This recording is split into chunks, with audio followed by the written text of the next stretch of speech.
video, we will be talking about the latest backroom staff signings, how Arsenal players are doing at the World Cup, the price tag set for Bruno Guimaraes, as well as some news on Vinicius Jr. that might excite Arsenal fans. So let's get into it.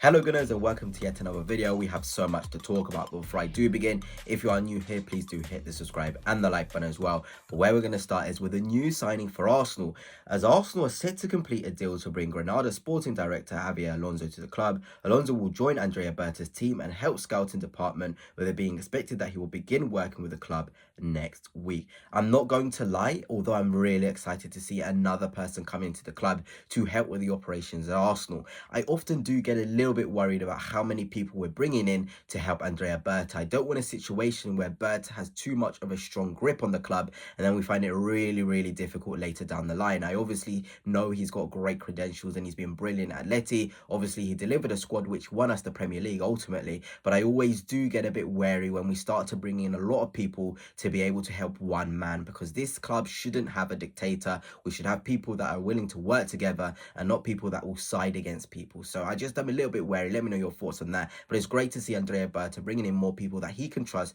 because if it's in the best interest of Arsenal, it's in the best interest of us as fans. But moving on, Arsenal is set to appoint Strasbourg technical director Pascal Demachakar as the club's new academy head. A deal has been agreed and his appointment is expected to be confirmed in due course. And this is one I'm very happy about, because Arsenal certainly needed somebody to come in to help with the academy since Per Mertesacker left. And this guy has an incredible CV, working at Club Brugge, working at Monaco, clubs with real incredible youth setups. And I feel as though he will help with the loaning system. He's been renowned for being really good with getting youngsters going out on good loan spells, whether the club can get them to go on loan and then be able to come into the first team, or for a profit, because sometimes academy football is all about generating profit from those youngsters. You know, not everyone is going to make it at the club, so I'm very happy with that. But from one Belgium to another, because Leandro Trossard played 109 minutes and providing an assist as Belgium came from 2 goals down to beat Senegal 3-2 after extra time, booking their place in the World Cup round of 16.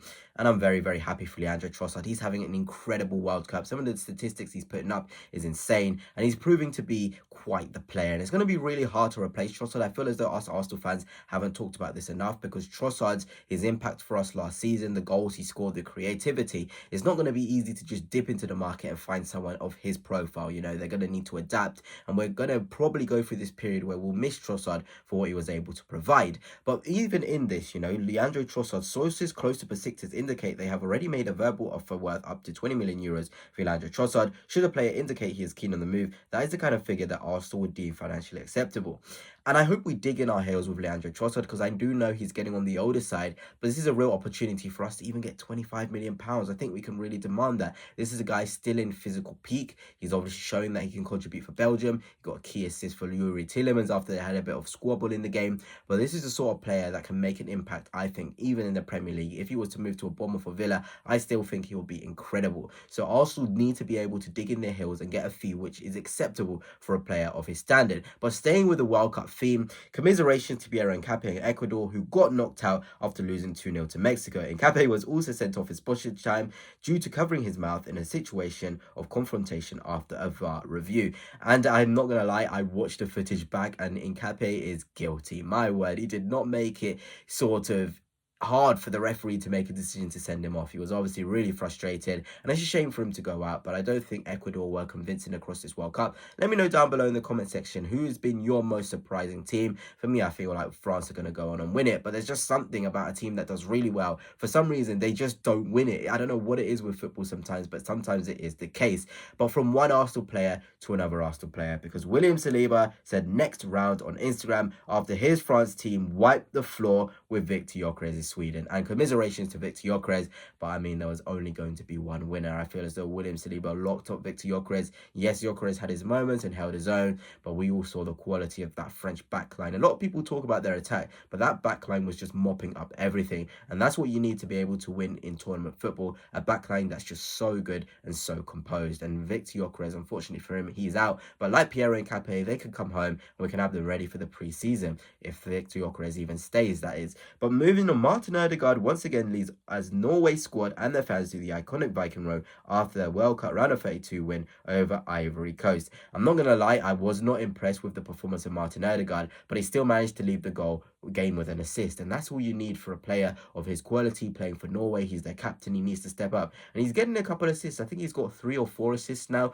which puts him, I think, 2 off of Elise, who currently leads it. Bruno Guimaraes has got 4, so he's right up there, and I feel like people will talk about Haaland, obviously, and rightly so. He's got 5 goals, but Ødegaard is doing his own role and doing this fairy tale, and obviously Norway now play against the Brazil side, who won in the last minute against Japan, where Gabriel Martinelli scores a last gasp winner. And it wasn't just Gabriel Martinelli who was really influential in the game, but Gabriel Magalhaes as well. He was able to provide an assist for Casemiro, and I mean, if you want to count Bruno Guimaraes as an Arsenal player as well, hey, he got an assist for Gabriel Martinelli, and that connection I hope to see at the Emirates Stadium. But again, Declan Rice and England have made it to the next round, but what was quite concerning was seeing Declan Rice with icing on his hamstring at the end of the game, and that's one thing a lot of Arsenal fans don't want to see. I feel as though our players are really being pushed to the limits. I even saw Saka come off the bench, and he just doesn't look right. He just doesn't look right. We know what Saka looks like. Although him, Eze, and Declan Rice were really influential for the goal that England scored, there's just something that's not right with Saka right now, and I really need him to get some rest. Noni is obviously getting a lot of criticism for his performances, but I think a fit and firing Saka is exactly what everyone needs, and whether that means he has to take a break off of this tournament and coming in the 60th, 70th minute, then so be it. We don't want to ruin his career, because this is a really gifted footballer. But Declan Rice was put at right back, and he performed really well. He was quite surprising there. He obviously had a stint there against West Ham in the game where we only stole it with Leandro Trossard towards the end, and a lot of people didn't like it, but I thought he performed pretty well with the triangle with a sort of Saka and Eze. It was really good to see. But hey, let's go on to the transfer news, because Arsenal have been told the terms of a deal and what it will probably take to sign Bruno Guimaraes. With growing fears within Newcastle the player could leave this summer, Arsenal believe that 65 million could be enough to clinch his signature. And I mean, that would be incredible. Bruno Guimaraes, for me, is supremely talented. In a window where there's so much inflation, I mean, Tottenham Hotspur signing Tonali for 100 million, Matheus Fernandes for 85 million. The game is gone. Fair play to Tottenham. They feel as though those fees are what those players warrant. Sometimes I feel as though we must look at the transfer window through the lens that how much does a player cost to that club? If Tonali's 100 million to Tottenham, so be it. Give them what they want. It's what they feel as though is the value for that profile to them. Same with Matheus Fernandes. But with Bruno G, if we were able to get him for 65 million, that would be a steal in this current economy. Because Boadi, who's one of my favourites, seems to be going for around 80 to 100 million euros. And I'm sorry, I love him, but that is a price I am not willing to pay. That is just ridiculous. So Bruno G, that's who I want at the minute. That's my number one target. And him and Declan Rice in the midfield, I think that guarantees us going back to back. But moving on, Arsenal have strong interest in goalkeeper Ilya Melia, who is out of contract at least this summer. There is a doubt over Kepa Arrizabalaga's future heading to Arsenal next season, resulting in us exploring the market for a replacement. And obviously, I'm not a big fan of Melia at all. He's done some absolute blunders over the last few years for Leeds. He looked really promising at the start of his career, but he's just stagnated. Maybe he'll be one of those goalkeepers that get better with age, but what I see, the tendencies, he's really poor at commanding his area, really weak, and those are fundamentals of a keeper that just can't stand in the Premier League. So I understand maybe as a backup, maybe we just want Raya to play every single game. If that's the case, great, but I don't want to see Melia anywhere near an Arsenal starting 11. Big respect to him, but I think if Kepa was to leave, we'd be downgrading him. We would, and that says a lot. I mean, Kepa has obviously had his critics, but I don't want to see us sign Ilya Melia. I think that would be a poor signing. Just trust Tommy Setford. If we want to do that, just trust him. But again, BBC Sport understands representatives of Arsenal who have been tracking Bradley Barcola for some time intend to watch the player again in France's World Cup round of 32 match against Sweden.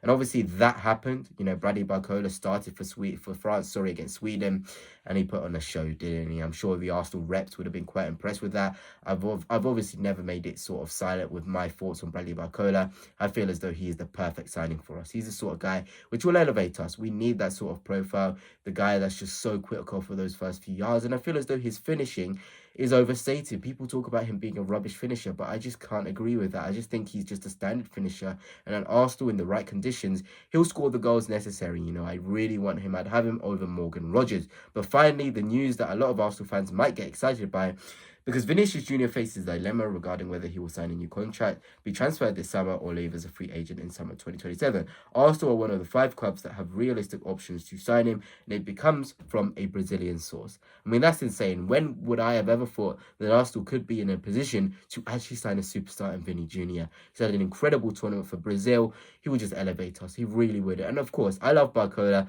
but if Vinny is available, get him to my club immediately. This is a guy who sends a statement to the rest of the division that Arsenal mean business. They really do mean business. And I feel as though he would cost around £155 million, which I mean, in the current context of this economy, isn't that bad. When you look at Barcola for above 116, Morgan Rogers, they want 130, Vinny for 150 with 1 year left, I'd do that in a heartbeat. But anyway, guys, that's it for now. Hope you have enjoyed everything that's discussed. But until next time, I'll see you.